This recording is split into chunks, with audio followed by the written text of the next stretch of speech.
नमस्कार. हिंदुस्तान पोस्टमध्ये मी हर्षद वैद्य, कॅमेरामॅन रोहित ह्याच्यासह आपल्या सर्वांचं मनपूर्वक स्वागत करतो. सध्या क्रिसमसचं सगळे दिवस चालू आहेत. सगळेजण नवीन वर्षाची वाट पाहत आहेत. नुकताच नाताळ साजरा झालेला आहे. क्रिसमस सगळं सेलिब्रेशनचं वातावरण आहे. पण याच वेळेला समाज माध्यमांवरती काही व्हिडिओज, काही फोटोज व्हायरल होत आहेत, की हिंदू लोक सांताक्लॉजच्या मूर्तीवरती हल्ला करतायत, सांताक्लॉजचे पुतळे उभारले त्याच्यावरती हल्ला करतायत, काही ठिकाणी पोस्टर्स फाडली जात आहेत. अशा पद्धतीचे सगळे व्हिडिओज, फोटोज व्हायरल होत आहेत. हे सगळे भारतात घडतंय आणि हिंदू लोक करतायत असं त्या फोटोमध्ये सगळ्याकडे मिळत आहे. आपल्याला जर हे सगळं बघितल्यानंतर आश्चर्यच वाटतं, की एक शांतताप्रिय, एक पुरोगामी विचारांचा, एक सर्वधर्म समभावाचा एक विचार जन्मापासून बाणवत आणलेला जो हिंदू समाज आहे, तो अशा पद्धतीने आज इतका उग्र आणि आक्रमक का झाला आहे, हा प्रश्न आपल्याला पडतो. आणि ह्याच प्रश्नावरती हाच हिंदू समाज इतका आक्रमक का झालाय आणि हे सगळं काय होतंय आपल्या आजूबाजूला, ह्या सगळ्या गोष्टींची आपल्याला काहीच कल्पना नसते. आणि पण ती जाणीव करून देणं हीच गोष्ट खरी गरजेची आहे. आणि हीच जाणीव आपल्याला करून देण्यासाठी आज आपल्यासोबत पुन्हा एकदा उपस्थित आहेत ज्येष्ठ विधिज्ञ संजीव पुनाळेकर सर. सर, आपलं हिंदुस्थान पोस्ट मनपूर्वक स्वागत. सर, आता जे सगळे व्हिडिओज व्हायरल होत आहेत, हे सगळे जे फोटोज व्हायरल होत आहेत, हे हिंदू लोक करतायत असं सगळ्यांना सांगितलं जात आहे. ही गोष्ट खरी गोटी आता पोलीस तपासात कळेलच. पण नेमकं हे का होतंय? हिंदू समाज इतका आक्रमक का झालाय? इथं दोन गोष्टी घडतायत. एकीकडे उत्तर भारतात, विशेषतः मध्य प्रदेशमध्ये, काही ठिकाणी उत्तर प्रदेशात असे हल्ले झाले आहेत, बंगालमध्ये या बातम्या, तिथले व्हिडिओ वगैरे येत आहेत. आणि महाराष्ट्रामध्ये सुद्धा बरेचसे रील्स वगैरे फिरत आहेत, ज्यामध्ये येशू ख्रिस्ताची थट्टा केलेली आहे, त्याच्या क्रुसिफिकेशनची. आणि त्यावर एक तीव्र प्रतिक्रिया आलेली आहे, त्या समाजाकडनं सुद्धा आलेली आहे, राजकीय नेत्यांकडनं पण आलेली आहे. आणि एका अर्थाने मला असं वाटतं की आपण सगळेच सहिष्णू आहोत, त्यामुळे असं काही घडावं असं काही आपल्याला वाटत नाही. पण हे घडतंय आणि एका वेळेला हिंदू समाजाला एका आरोपीच्या पिंजऱ्यात उभं केलं जातंय. मला असं वाटतं की याच्या मुळाशी आपण गेलं पाहिजे. असं घडू नये, एकदम मान्य. पण याची सुरुवात कुठून झाली, हे काय घडतंय? बघा, तुम्हाला सांगतो की बऱ्याचदा आपण ना इतिहासाकडे नीट पाहत नाही. काही गोष्टी आपण आता विसरून गेलो आहोत. हा प्रसंग मागच्याच वर्षीचा आहे. आषाढी एकादशीच्या वारीमध्ये ज्यावेळेला बायबल वाटलं गेलं, तेव्हा काही जण म्हणाले आमच्या आषाढीला वाटतात. तेव्हा तुमची प्रतिक्रिया या पुरोगाम्यांची काय होती बघा. ते म्हणाले तो रस्ता काय वारकऱ्यांच्या बापाचा नाहीये, त्यांनी घेऊ नये ना, बायबल घ्यायचं नाही, कशाला घ्यायचं, अशा प्रकारची प्रतिक्रिया आली. म्हणजे ते शांततेने वाटत ना, करू देत ना त्यांना. दुसरं असं झालं की ज्या वेळेला हे अंधश्रद्धा निर्मूलन समितीचे कार्यकर्ते झाले आणि त्या वारकऱ्यांना शिकवायला लागले, अनिस वगैरे, त्यांनी त्यांची दिंडी काढली, विद्रोही दिंडी काढली. आता आषाढी वारची एक परंपरा आहे, त्यामध्ये तुम्ही हे केलं तर ते म्हणत आम्हाला पण अधिकार आहे, विविधता वगैरे. आता काय घडतंय बघा, चर्चच्या बाहेर लोक गेले, त्यांनी हनुमान चालीसा मोठ्याने लावली, जेव्हा त्यांची प्रार्थना होती. आता कोणालाही हे खटकू शकतं, पण त्यांचा विचार असा आहे की त्यांना करू दिलं, आम्हाला काय नाही करू देणार.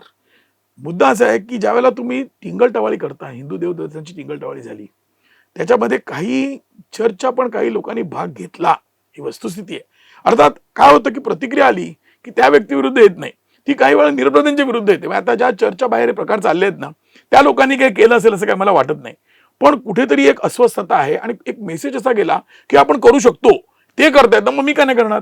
म्हणजे जो बहुजन समाज जो एकदम सहिष्णू होता, त्याला असहिष्णू बनवायचं काम आपल्या राजकारण्यांनी आणि पुरोगाम्यांनी आणि पत्रकारांनी केलेलं आहे. खरं म्हणजे म्हणजे ते चालू दिलं तर त्याच्याबद्दल चालते, तर माझं का नाही चालणार. अशा प्रकारे हे झालेलं आहे आणि हे दुर्दैवी आहे. म्हणजे असे हल्ले वगैरे होता का मानेत, सहिष्णूच आपण असायला पाहिजे. पण आज जे हिंदूंना आरोपीच्या पिंजऱ्यात उभं करतायत, त्यांची त्यावेळची भूमिका काय होती हे सुद्धा बघायला पाहिजे. ही ढोंगीपणाची भूमिका असं माझं स्पष्ट मत आहे. म्हणजे आषाढीच्या वारीमध्ये तुम्ही बायबल वाटू शकता, आषाढीच्या वारीमध्ये ते करू शकता.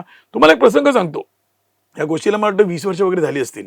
ज्यावेळेला नरेंद्र महाराज आपण प्रवचन द्यायचे, परमपूज्य नरेंद्र महाराज त्यांची हे व्हायची, सत्संग व्हायचा, तिथं नरेंद्र दाभोळकर त्यांच्या कन्या घुसल्या, पोलिसांना घेऊन घुसल्या, त्यांना जाब विचारला, अथवा तथवा बोलले, हा तमाशा आणि धिंगाणा घातला आणि मग त्याचे व्हिडिओ पण रिलीज केले.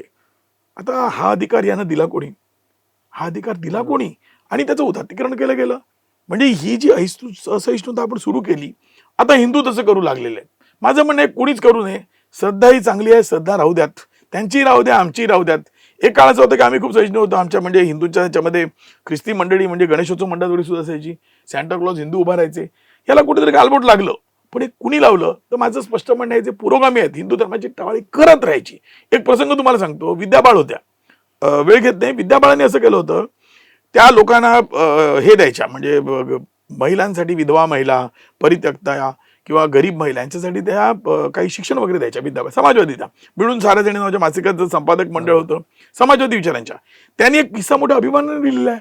त्या म्हणाल्या की आम्ही रोज काय सरस्वतीचं चित्र फळ्यावर काढायचो आणि त्याला नमन करून सुरू करायचो.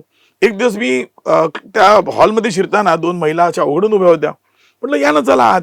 म्हणजे आम्ही येणार नाही कारण तुमच्या सरस्वतीला आम्ही मानत नाही, आम्ही मुसलमान आहोत, आम्हाला चुकीचं वाटतं. माझ्या डोक्यात प्रकाश पडला आणि मी ते बंद करून टाकला तो प्रकार. आता बघा तुम्ही एक चॅरिटी करताय आणि ती चॅरिटी करताना त्या मुस्लिम महिला तुम्हाला अटी घालतायत. हे आलं कुठून? हे आलं कुठून? आणि विद्याबाळांनी मोठ्या अभिमानाने लिहिलंय. खरं म्हणजे शर्मेची बाब आहे की त्या आधी मुळात सुधारण्यासाठी हातात रोटी देण्याच्या अगोदर सहिष्णुता असायला पाहिजे. गंगा जमनी तहजीब जी तुम्ही म्हणताय ती काय फक्त आमच्यासाठी आहे का?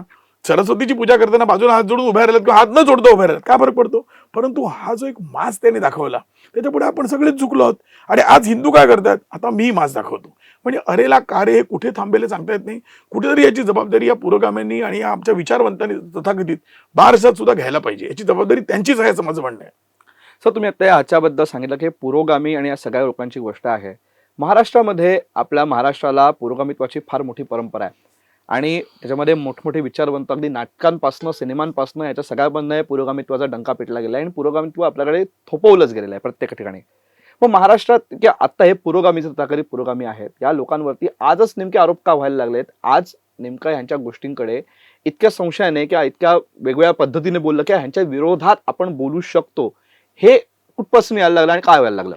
बघा यांची पोटदुखी काय आहे ना, या पुरोगाम्याचा राजाश्री निघून गेलाय. आता यांचा म्होरक्या कोण आहे तर विजय तेंडुलकर. तुम्हाला एकेकाळ आठवत असेल की साहित्य संमेलन पुबा भावेंच्या नेतृत्वाखाली झालं. पुबा भावे फार थोर लेखक होते, छान लिहायचे. त्यांना साहित्यिकांनी निवडलं. या सगळ्या मंडळींनी आणि निखिल वागळे आघाडीला होते बरं का. निखिल वागळे होते, पुण्याचे अनिल अवचट होते.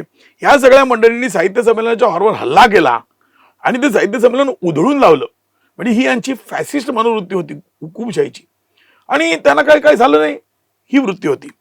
त्यांनी काहीतरी पुरोगामित्वाचा आव वगैरे आणायचे तेंडुलकरांसारखे. आणि त्यांनी ते नाटकं काढली, सखाराम बाइंडर आणि दुसरं त्यांनी काढलं ते नाना फडणवीसांवर काढलं, घाशीराम कोतवाल.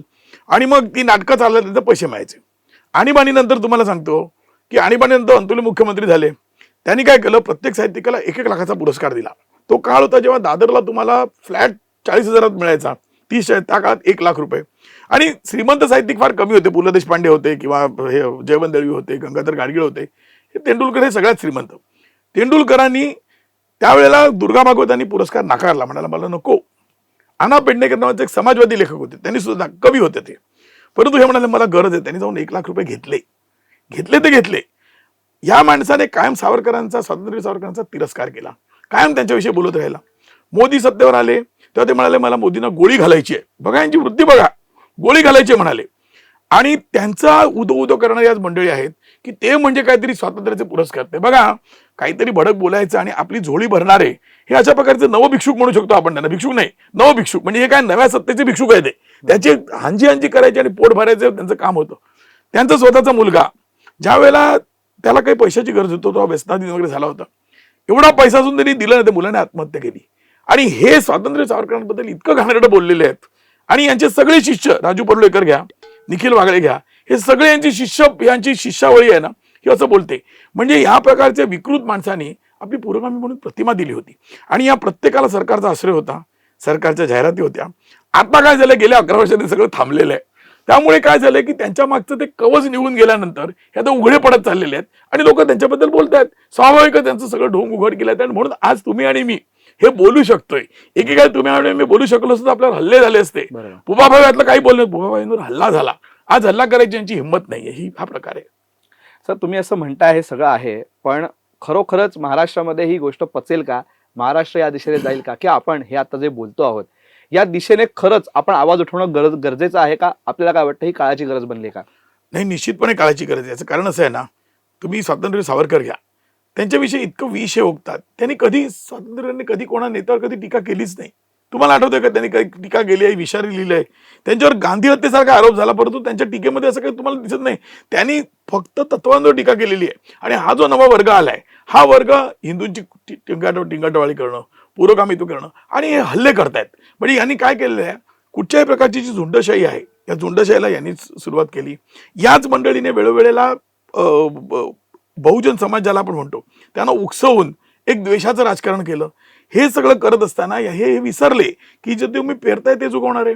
आज जे काही इथं घडताय ते हल्ले किंवा या गोष्टी ह्याच्यामध्ये लक्षात घ्या की मनुस्मृती घ्या तुम्ही, त्याच्यावर काहीतरी चर्चा वगैरे होईल, व्हायचं ते होईल. आज कुणी उठतो, एक पैगंबर शेख उठतो आणि मनुस्मृतीबद्दल बोलतोय, एक कुठेतरी एक ख्रिस्ती माणूस उठतो तो बोलतो आणि त्याला हे आमचे काही विद्रोही मंडळी साथ देतात. तर मला सांगा हे नक्की काय आहे, हे कशा स्वरूपाचं हे चाल. आणि ह्या प्रकारचे तुम्ही हल्ले कराल तर मग तुमची कुशेषा करणार. फार फार तर काय होईल की आपल्याला अशी भीती असेल की आपल्याला काही कारवाई होईल, खासगीत तर लोक तेच बोलणार आहेत. म्हणजे द्वेष आहे हा चार भिंतीत वाढत असतो. जेव्हा तुम्ही एखाद्याला दाबता ते मुस्लिम एकेकाळी आठवतं तुम्हाला की जेव्हा मुसलमानांचा जेव्हा बॉम्बस्फोट वगैरे झाले तेव्हा आपलेच विचारांत काय म्हणत होते, ते म्हणत होते की प्रतिक्रिया आहे. कसली आली प्रतिक्रिया, कसाबने का प्रतिक्रिया दिली का, पण तसं ते म्हणत होते. मग हिंदूंच्या प्रतिक्रिया येणार नाहीत का? बघा मी प्रतिक्रियेचं समर्थन करत नाहीये, मी फक्त इतकंच सांगतो की जबाबदारी घेतली पाहिजे. तुम्हाला एक उदाहरण देतो, साधं तुम्ही फिल्म इंडस्ट्रीतलं घ्या.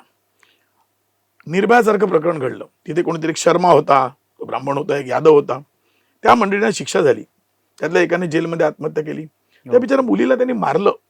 आणि हा बलात्कारी प्रवृत्ती आली कुठून? मूळ जो दोषी आहे त्याच्याकडे तुम्ही जा ना थोडंसं. आपली हिंदी चित्रपट पहा, तरुण पिढीवर त्याचा प्रभाव आहे. पूर्वीचे चित्रपट कसे होते, देवानंदचे, राज कपूरचे, मनोज कुमारचे, या सगळ्यांचे चित्रपट, गुरुदत्तचे, त्यामध्ये नायिका म्हणजे अशी देवता असायची, ती देवी आहे, विसा खांडेकर टाईपची नायिका. आणि मग या आमिर खान खानावळी ज्या आल्या, खान बंधू, त्यामध्ये कख कख किरण तू हे मेरी किरण असा एक नायक आला. दुसरा तो आमिर खान रंगीला मधला आला की जबरदस्तीने ती मुलगी मी मिळवणारच, ती या मुलीने माझं मानलंच पाहिजे, तिच्यावर मी लादणार. ही जी प्रवृत्ती, जिहादी प्रवृत्ती जी आली फिल्म इंडस्ट्री मधली, त्याचा प्रभाव हिंदू मुस्लिम सगळ्या तरुणांवर पडला. त्याच्यातून मग स्त्रीला भोगायचं, स्त्रीला लादायचं, तिला मारायचं, तिला आपटायचं, ही वृत्ती खान लोकांनी दिलेली आहे. त्यामुळे हे आपण बघत नाही आहोत. हा परिणाम जो आहे ना विषारी आहे. आज बघा आपण मोबाईलमध्ये मुलं गुंतली आहेत, व्हॉट्सअप बघत आहेत, रील्स बघत आहेत, हे सगळं आपल्याला दिसतं. पण याचा परिणाम असा होतो, दूरगामी होतो. पण त्याची जबाबदारी फिल्म इंडस्ट्री घेणार का? हे घेणारे नाहीये ते. आज काही दंगा झाला तर जे सावरकर आपल्या दह्यात नाही त्यांच्यावर पर्यंत नेताय तुम्ही. म्हणजे आता जे घडतंय स्वातंत्र्य सावरकरांमुळे आणि यांच्यामुळे घडत नाही. या पुरोगाम्यांनी जे विषवल्ली पेरलेली आहे, ज्या प्रकारचं विष त्यांनी पेरले, त्याची सगळी रिॲक्शन आहे असं मला वाटतं. त्यामुळे हिंदू संतापलेला आहे आणि हे शांत होणं कठीण आहे. यांनी खरं म्हणजे माफी मागितली पाहिजे पुढे की आम्ही चुकलो, यापुढे आम्ही हे विष पसरवणार नाही, अशा प्रकारची माफी हा परुळेकर, हा वागळे, या सगळ्या मंडळींनी पुढे, हा विश्वंभर चौधरी यांनी हिंदू समाजाची, भारतीय समाजाची माफी मागायला पाहिजे खरं म्हणजे.